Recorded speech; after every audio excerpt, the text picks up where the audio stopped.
Estoy muy contento hoy porque terminamos, o sea, termino, y puedo tener una semana de vacaciones, ¿no? Hasta después de la fiesta y continuamos. De esta semanita, aunque parezca mentira, hace ya como, no sé, como 6 años, ¿no?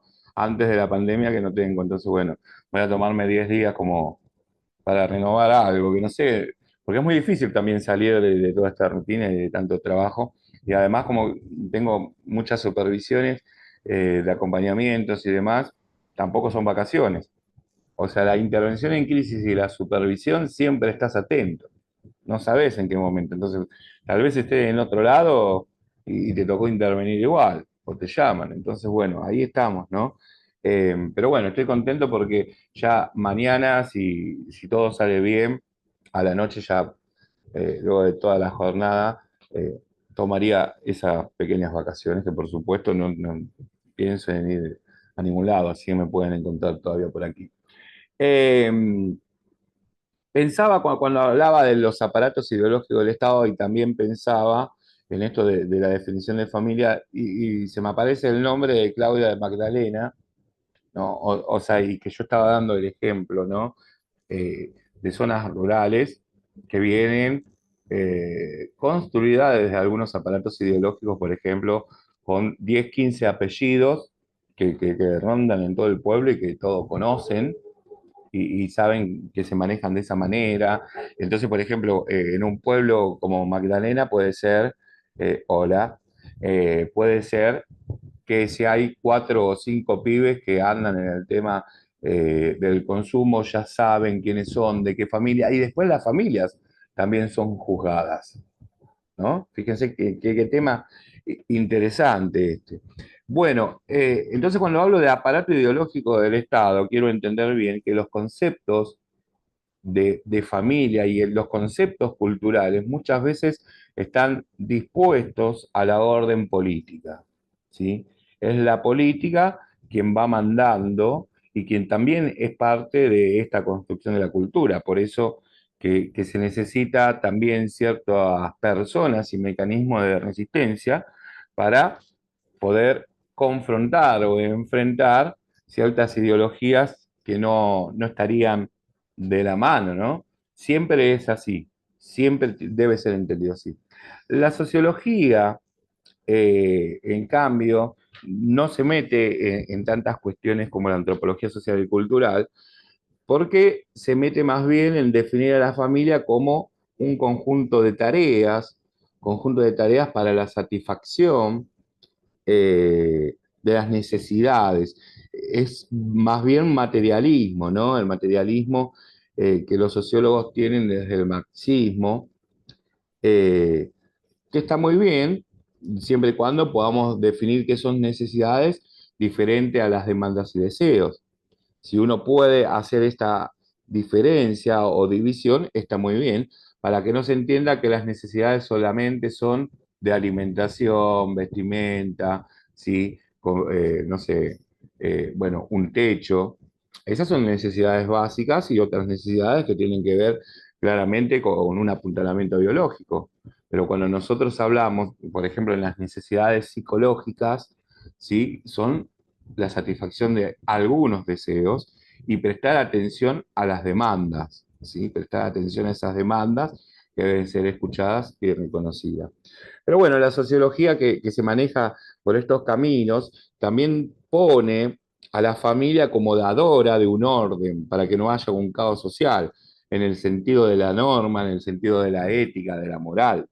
O sea que la familia tiene como tarea, y ahí viene la definición, poder regular las relaciones sociales y las relaciones sexuales también. Por eso es que ahí se entrecruza con algunas ideologías, ¿no? Tenemos que hacer algo para que no tengan sexo o para darle un orden. Pongamos el complejo de Edipo. Pongamos la castración como miedo social. Bueno, me voy a ir, no, si me meto acá me voy, no me voy a volver. Pero es esta construcción social que a partir de aparatos ideológicos puede llegar entonces a marcar algo. Por ejemplo, la construcción de un miedo. ¿Sí? Pongamos un límite, dice China, ¿no? En el extremo, para que se sigan reproduciendo las personas como si fuesen animalitos. Que también es un corte a la libertad, porque la libertad es decidir libremente. Pero bueno, en estas ideologías políticas bajadas por los estados, la libertad, lógicamente, como muchos otros conceptos, son abstracciones. Entonces, bueno, te va a decir, bueno, aquí libertad es esto, ¿no? Como hablamos también de este gobierno, lógicamente que la libertad para ellos es esta libertad y tal vez no sea otra libertad, sin entrar en detalles políticos. Pero bueno, la sociología pone esta cuestión y fíjense cómo también se engancha con las ideologías del aparato político del Estado, por ejemplo, de la religión. La familia da al sujeto una muleta para que se apoye frente a las pérdidas, frente al futuro, a lo que vendrá, la esperanza y todas estas cuestiones que tienen que ver con lo religioso, tienen que ver con, ¿no? Sujetarse a una creencia. Entonces la creencia pasa a ser popular, pasa a ser cultural, pero también una ideología política. ¿Sí? Y cuando hablo de ideología estoy hablando de identidad, de la construcción de identidad. Y bueno, y la sociología dice que la familia tiene que dar seguridad social, tiene que, de alguna manera, intentar que el sujeto, por eso digo, está muy relacionado con el marxismo, tiene que no solamente sentirse, sino ser productivo. Y ahí hay un entrecruzamiento, porque si la familia no hace que el pibe o la piba sea productivo, entonces, bueno, ahí sucede algo, ¿no? Y tiene que tratar de brindarle herramientas de apropiación y también de consumo. Y ahí lo enganchamos con lo otro. En cambio, eh, la psicología siempre toma a la familia como una unidad, al menos que sea Pichon Rivière, ¿no? Que habla del vínculo y te dicen, en el vínculo, en todo vínculo, todo está implicado y por lo tanto en todo vínculo todo está complicado. O sea, en vez de toda esta cuestión que la psicología establece como equilibrio, como, no, él te dice, la familia es caótica, no existe en los grupos, ¿no? Y en la familia que el estado por completo homeostático, de equilibrio. Que tienda al equilibrio, perfecto, pero tender al equilibrio implica alcanzar cierta capacidad de tiempo de espera o cierta capacidad hacia la frustración. Porque uno dice, bueno, al final, loco, a este pibe le di todo, a esta piba, y mirá, ¿no? Es eso. Entonces también sentirse orgulloso de decir, bueno, yo le di todo en el sentido sociológico para que se apropie, pero no se apropió. ¿Qué querés que haga? No es lavarse las manos, sino que di todo lo que estaba, ¿no? Entonces es ese tiempo de espera, el tiempo de demora que nosotros decimos, que nos permite también manejar la frustración, ¿no? Y nos permite de alguna manera pensar en nuestro deseo y en el deseo del otro, dejándolo ir. Proceso de separación e individuación. Para que sea un individuo libre, para que sea un individuo con su propio deseo, nos debemos separar de esa simbiosis.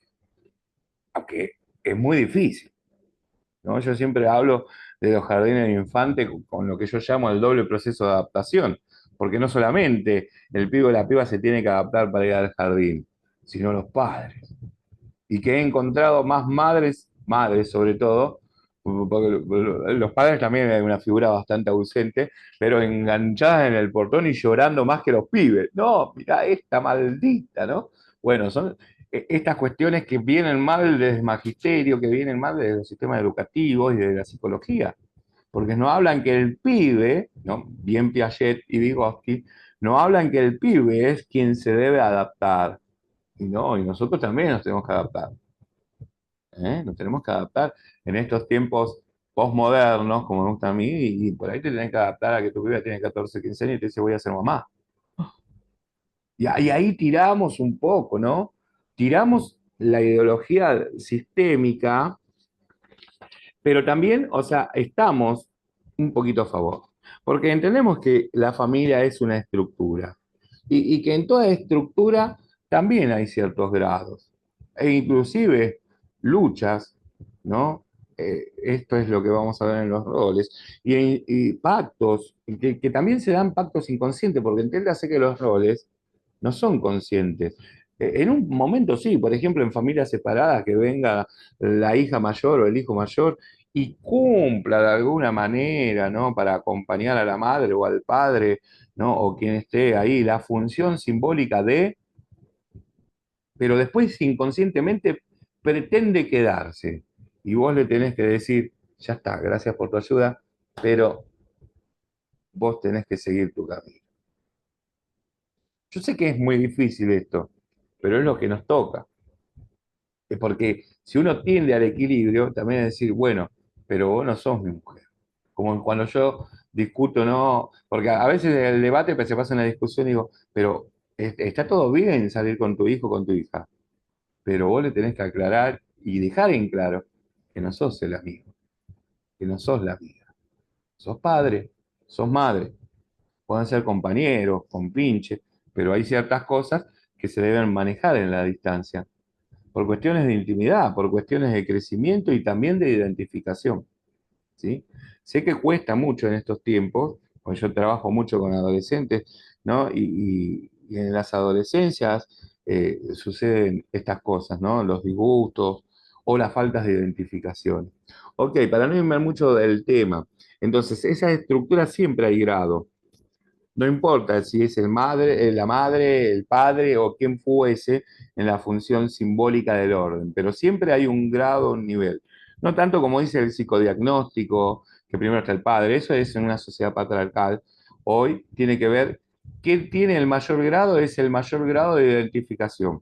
En los gráficos infantiles nos damos cuenta quién es el que manda, podemos decir. Esa autoridad tiene que ver quién es con el que me identifico.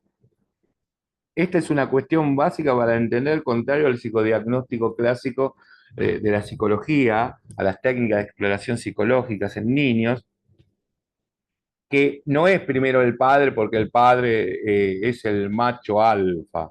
No, tal vez sea el padre porque es el modelo de identificación. En algunos casos sí es el padre, pero ahí pasa entonces a esta, que ellos dicen disfuncionalidad, a esta funcionalidad de vínculos que lógicamente pueden ser patológicos. ¿Sí? ¿Vamos por ahí? Bien. Entonces, primero de esa... Mario, Sí, no, sí, sí. perdón, no, que digo, con estos conceptos de distintas, digamos, de distintas disciplinas, el que siempre me parece a mí, ¿no? Que tiene más peso es el concepto desde lo jurídico y esto del Sí. rol del padre, o sea, la figura del padre, o sea. Ayer en redes veía una nena, se la arrancan de los brazos a la mamá protectora para entregársela a los abuelos, que son los padres que es madre y padre del abusador, de la niña, o sea, el propio padre de la niña. Entonces, y esto es como que la figura del padre, bueno, eh, Mira, o que querés disgustarte un poquitito más. Eh, por ejemplo, por ejemplo, si hay un caso de abuso sexual, ¿sí? Más allá de la comisaría de la mujer y de todo lo que puede existir como organismo de género, por, por ejemplo, yo siempre le digo que traten de no ir a lo judicializado, pero alguien tiene que ir, ¿ok?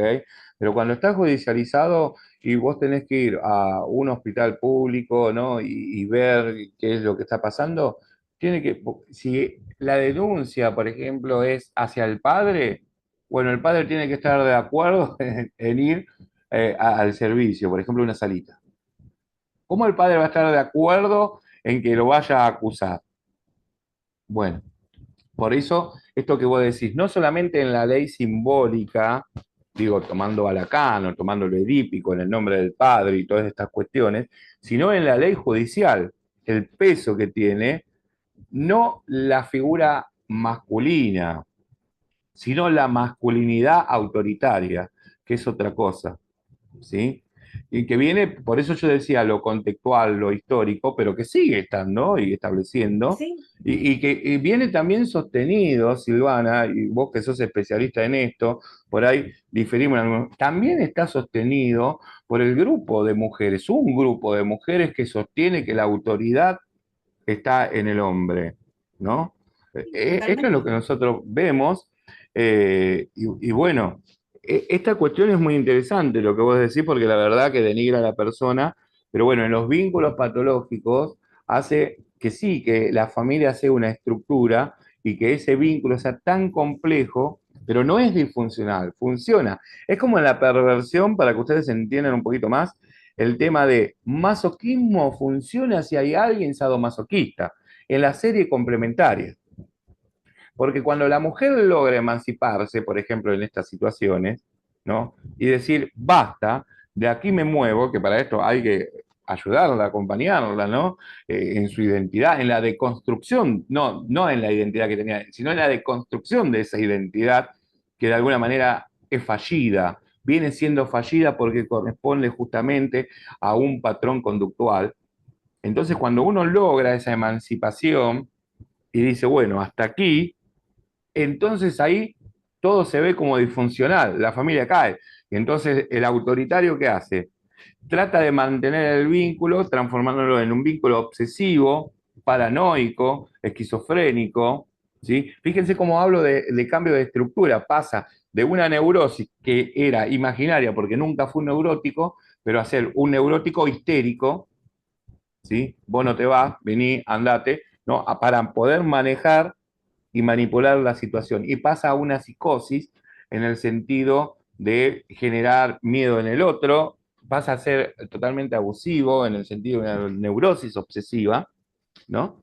Y pasa a ser partícipe de la perversión y la psicopatía. O sea que las tres estructuras clínicas, cuatro, supongo psicopatía por fuera de la perversión, son dinámicas. Entonces, todo lo dicho hasta acá, en la psiquiatría, el psicoanálisis y demás, de las estructuras clínicas como fijas, no es posible. Porque en estos casos tenemos que van cambiando. Y que usan unas máscaras bárbaras, ¿no? Porque para algunas personas, wow, mirá, ¿no? Y después cerrás la puerta de casa y salen los demonios, podríamos decir, ¿no? Así que sí, Silvana, lo que vos estás diciendo. Y esto tiene que ver por un segundo punto, que además de definirlo como estructura la familia, y de grado de que muchas veces es triangular. Por eso yo hablo de cuatro, no complejos de Edipo, pero para que ustedes me entiendan, de cuatro conflictivas triangulares que se dan, que es antes, o sea, cuando se conocen como dos personas, como pareja, en el venir de aquel tercer, que va a ser fantaseado, pero luego es real, es decir, el hijo, en el nacimiento del hijo, después el típico complejo de Edipo freudiano, y cierro con un quinto en la adolescencia con el tema de la identidad. Así que miren cómo se cambia la teoría del occidente a lo que va a ser la nuestra, la propia, ¿no? Porque nosotros podemos hablar de vínculos patológicos, pues también podemos hablar de corte. Para no seguir hablando de Edipo, que todas las tragedias continúan, porque no es solamente Edipo, ¿sí? Después continúan las tragedias como huellas. Entonces en algún momento podemos decir basta y cortar, ¿sí? Y esto tiene que ver con que estas estructuras, como sistemas familiares, en donde también, como decía, el síntoma va a tener una función propia, el síntoma como parte necesaria y reguladora que organiza la familia. El síntoma te obliga a estar y a ser parte del sistema. Por eso son las series complementarias. Si no hay series complementarias, hay rechazo, resistencia y el otro se va. Bueno, uno puede terminar lastimado, pero no vuelve más. Esto es lo que habla en la violencia de género de por qué se van, por ejemplo, se separan y vuelven de nuevo y tienen otra vez la construcción de estas conductas estereotipadas, ¿no? Eh, por esto, porque eh, el síntoma obliga a ser un miembro con ciertos roles, a veces de sometimiento, pero que juega en esta serie complementaria, hasta que uno puede mover. Por eso la intervención que nosotros proponemos inclusive en el consumo, cuando hablamos de vínculo, es trabajar con cada uno para deconstruir ese rol que se ha fijado. Porque la patología del vínculo es cuando los roles son fijos. Cuando el padre siempre es padre, ¿no? Y autoridad. Cuando la madre siempre es madre y entonces, ¿no? Depende del otro. ¿Se entiende? Cuando uno es siempre facilitador, cuando uno siempre es líder, esos roles, como en cualquier grupo, cuando quedan fijos, se cambian de lo sano a lo patológico. ¿Y nosotros qué tenemos que hacer? Dinámicos. Porque entiéndase que la única manera de, volviendo a este caso, de poder intervenir eficazmente, ¿no? Con un pibe, con una piba en consumo y en su familia, es romper la estructura fija de la familia. Lo siento mucho para todos aquellos que creían que y no venga la familia y todo. La familia que está acompañando también tiene codependencia y hay que romper la codependencia, ¿sí? Porque en la codependencia encuentran el mecanismo de regulación de la estructura, es decir, qué modo de vida, ¿sí? ¿Cuál es el modo de equilibrio de esta familia? Y muchas veces, en vez de ser espiralada, porque cuando nosotros hablamos de la espiral dialéctica, no tiene que ver solamente porque Pichón dijo, bueno, hago un cono de helado, ¿no? Y pongo acá la dialéctica y la tarea en el medio y pongo algunos vectores de análisis. La dialéctica te permite decir, hoy estoy, no estoy, o sea, soy consciente, tengo cuestiones explícitas, cuestiones implícitas, inconscientes, y la vida es espiralada. Hoy estás así, así como estás. Lo cual nos lleva a pensar que todos son momentos y que estos vínculos deben ser dinámicos, ¿no? Por eso es lo espiralado. En cambio, en estos que hablan de familias disfuncionales, en estos conceptos, eh, la autorregulación tiende a un movimiento que sea circular, lo que ustedes después van a conocer como ciclo. Ciclo. Cumplen ciclos, pero continúan en el ciclo. Y ese es el problema de la autorregulación familiar. O sea, de círculos como si fuese en una parte de la lectura está bien lo que dice, como pensar en un termostato, ¿no? Un termostato, es decir, ¿qué es el termostato? Que corta cuando tiene que cortar para encontrar la autorregulación. Pero sin embargo, ese termostato, yo digo que cada uno de los participantes y miembros de la familia tiene una super máscara. Porque vos ya después con la manipulación sabés cuándo tenés que cortar. No, mi vida, te perdono, no va a pasar más. Mire cómo me voy del consumo al tema de género, porque Silvana me llevó por allá. Pero nunca más, te prometo que no va a pasar más. Y va a seguir pasando. Porque encuentran la autorregulación y el otro que hace, te cree. Hasta que no te cree más. ¿Sí? Entonces la familia es la última vez que consumo. Porque, ¿saben por qué estoy hablando de esto? Porque los vínculos patológicos favorecen, porque son ámbitos de violencia, de agresividad, como pasa en el consumo, y la codependencia, por eso me lleva a hablar, no es por culpa de Silvana, mentira. Eh, es por culpa mía, que me voy de los temas, pero porque se enganchan y suele pasar que, por ejemplo, en la violencia de género haya alguien que consuma. Es muy factible que pasa esta cuestión, ¿no? Porque se entra en la manipulación, o por ejemplo, en la ludopatía, porque también es circular. Las autorregulaciones en familia son circulares y no son espiraladas. Si fuesen espiraladas, entonces ahí va a encontrar la persona la falta. Es decir, no, che, esto no me está gustando, porque lo que vos me estás ofreciendo nunca me lo das, y porque lo que yo te ofrezco no te lo puedo dar. Entonces la convivencia nuestra es imposible. Y entonces ahí viene la definición de las chicas y de los chicos que me dicen, sos un especialista en separaciones. No, pero bueno, hay veces que es mejor separarse, sin duda alguna. ¿Sí? Entonces la autorregulación tiene que ver con esto, con la defensa de los ciclos vitales. Y cuando yo hablo de separación e individuación, tiene que ver con la posibilidad de que los ciclos vitales sean fases, ¿sí? No pensado todos como etapas, pero también pensar en la emancipación de esa familia orgánica, de esa familia original. Hay que emanciparse porque, o sea, hay que salir de nuestros viejos para ser viejos. no, no lo quiero confundir con la que hay que salir de nuestros padres para ser padres, ¿ok? Y después tenés hijos, y después dejás que esos niños dejen de ser niños para pasar a ser adolescentes, ¿sí? Eh, y después, bueno, para pasar a ser adulto y después para pasar a ser viejo y nosotros lo mismo. Aunque yo ahí debato bastante porque eh, hablando en Erickson de las etapas, de las 8 edades, por ejemplo, no estoy a favor del versus de un lado o del otro. ¿Por qué hay que dejar? ¿Por qué hay que dejar de ser niño? Si dejo de ser niño, dejo mi libertad, dejo lo simbólico, lo semiótico. ¿No lo podemos mantener? Claro, ahí viene la ideología política, cultural, que te dice, no, acá no, acá están las normas. Pero bueno, en algún espacio podemos seguir hablando con nosotros y tener amigos imaginarios. Bueno, esta es mi esquizofrenia. Está bien. Bueno, ok, entonces, un poquito, yo anoto algunas cosas que después no sé ni lo que anoto, pero un poquito tener presente estas cuestiones me parece muy interesante.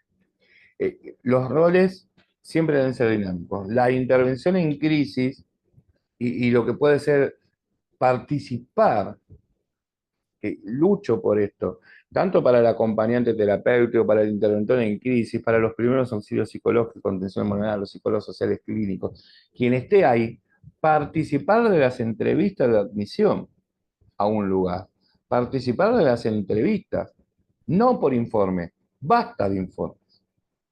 No quiero el informe de que no como piden en las escuelas, quiero el informe del acompañante. No, quiero que el acompañante terapéutico vaya a una mesa, se siente en una silla, esté con el otro, frente a frente. Mira esto, pasa esto, ¿sí?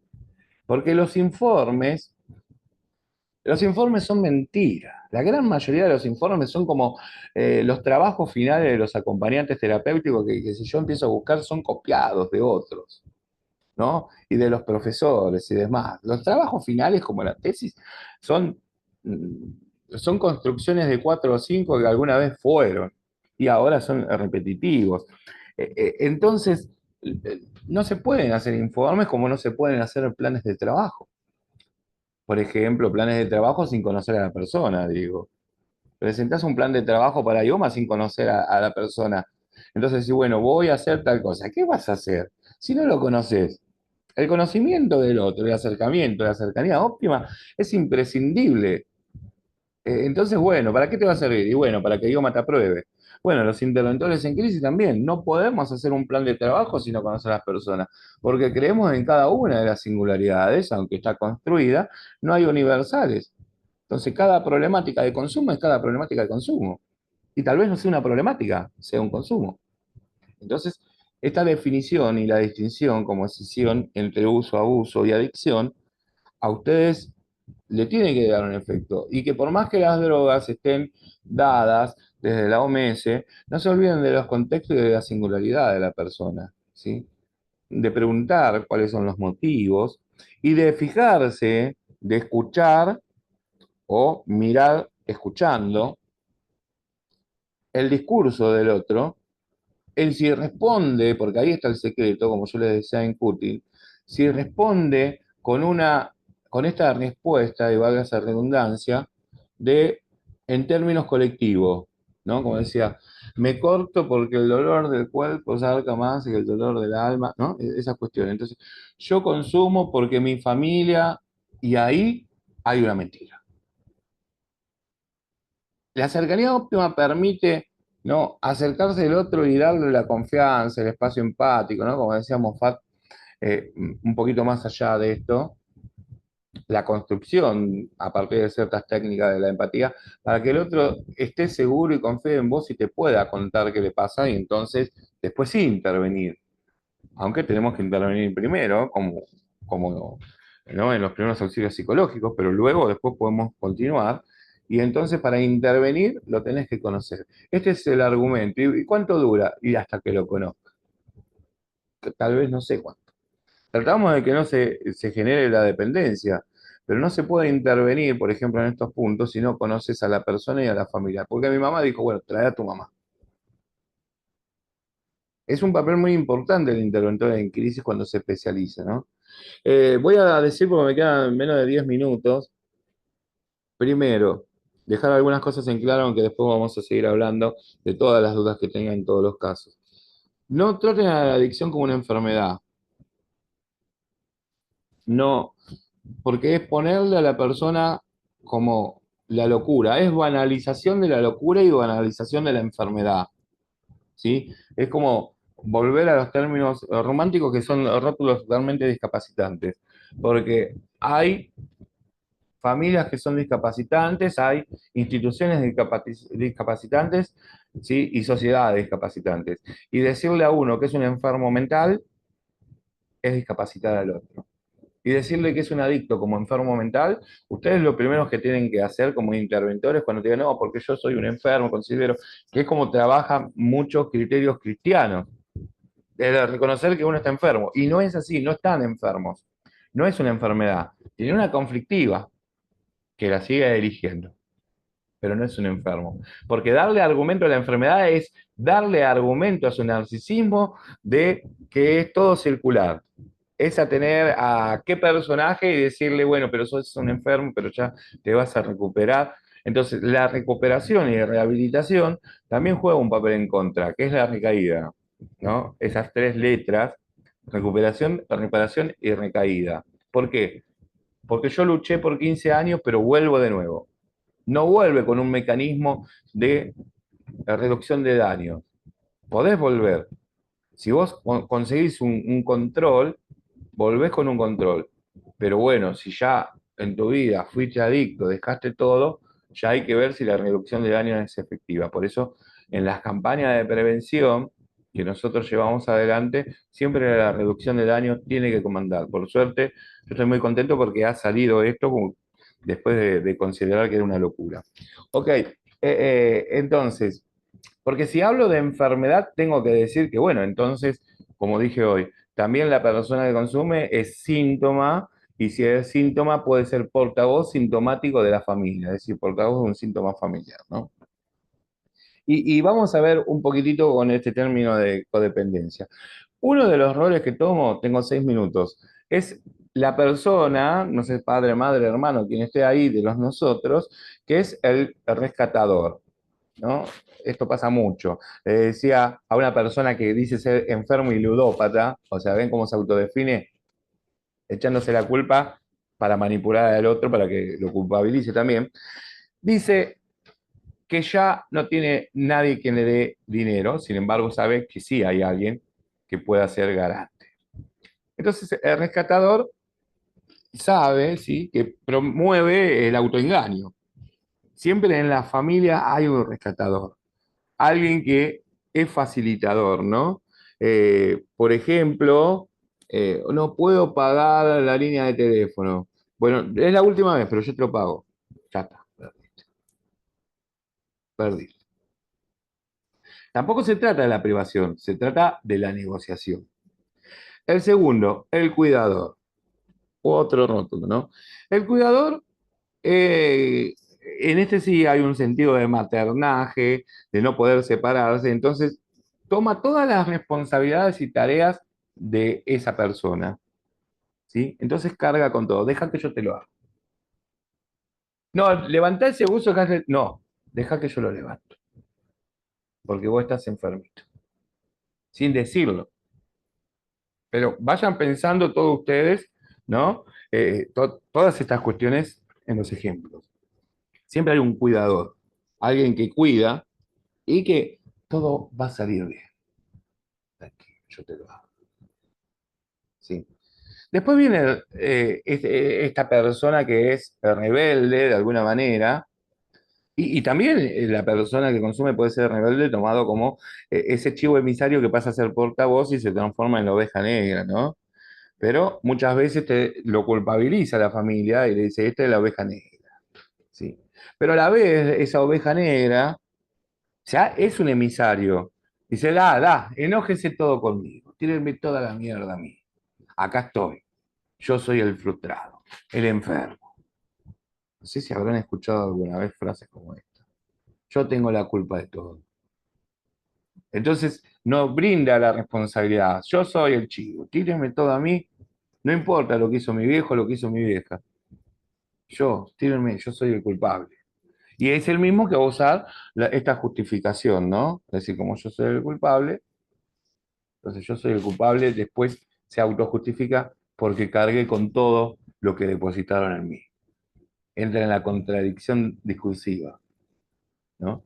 Y se queda del ámbito del sometido, ¿sí? Al sometedor. Entonces, bueno, hay un juego de poder. Después hay otro rol, el cuarto, muy interesante, que es el héroe, que es aquel que debía la atención. Me hace acordar de Truman Show cuando venía, ¿no? El amigo de Truman Show, ¿se acuerdan? De Truman con las cervezas. Es aquel que desvía la atención. Llegó. Muchos caemos. Por ejemplo, yo caigo. Me llaman por teléfono. Me siento mal, me voy a matar. Ahí voy. 3 de la mañana, ¿no? Entonces, pero también soy el héroe. Ahí está la codependencia. Cuando yo llego, me siento héroe. ¿Y la familia cómo me tiene? Como el héroe. El único que lo puede sacar es fulanito. El único que lo puede entender es menganito. ¿Se entiende esto? Después van a escuchar bien. Vamos que nos quedan 2 minutos. Después, bueno, ya pasamos a algunos que son más claros. Por ejemplo, la persona que recrimina, el recriminador, ¿sí? Que va a culpar justamente a esa persona, al adicto, ¿sí? Que es un enfermo y que está enfermando a toda la familia. Es aquel que siempre hace sermones, ¿no? Sobre todo en alguna fiesta. Porque por culpa de este, mirá cómo terminamos, ¿no? La agarra como esa verborragia de decir, bueno, yo limpio es mi pecado culpando al otro. Como Poncio Pilato, podríamos decir, una cosa así, ¿no? Entonces lavo mis culpas poniendo sentimientos de culpa en el otro. Lógicamente que favorece no solamente al consumo, sino al consumo y la depresión, que favorece a la melancolía. El sexto tiene que ver con el desentendido, e inclusive los niños y niñas chiquitos y adolescentes de la propia familia, como decía hoy, no es mi problema, es del problema. Y a veces vienen hermanos. No, yo ya le di, yo ya hablé, yo no quiero saber más nada, ¿sí? Y fíjense en su discurso cómo va quedando en la dinámica. Y por último, marco un 7 más otros que pueden ir buscando ustedes y encontrando, o con el nombre que ustedes quieran, que es aquel, el disciplinador, un tipo Adolfito, que es la autoridad, ¿no? Entonces, quien usa su propia ira y frustraciones sobre, eh, digamos, la persona y la familia, otra vez en términos de jerarquía de poder y de autorregulación, sería, esta familia está así porque necesita orden. Chancleta, dijo mi viejo. Cinto. Entonces utiliza el miedo como el terrorismo de Estado, ¿no? Como la técnica favorita de los militares, imponer, implantar un chip de miedo, como quédate en casa, si no te vas a contagiar y morir de COVID. No digo que no fue cierto, pero en parte, no voy a empezar con eso. Pero utiliza eso y es una forma de violencia y además la violencia física. Bueno, gente, he llegado al final más o menos. ¿Les gusta? Este tema es maravilloso. Yo creo que si lo podemos comprender bien, la intervención y desde dónde podemos ayudar a muchas personas. Porque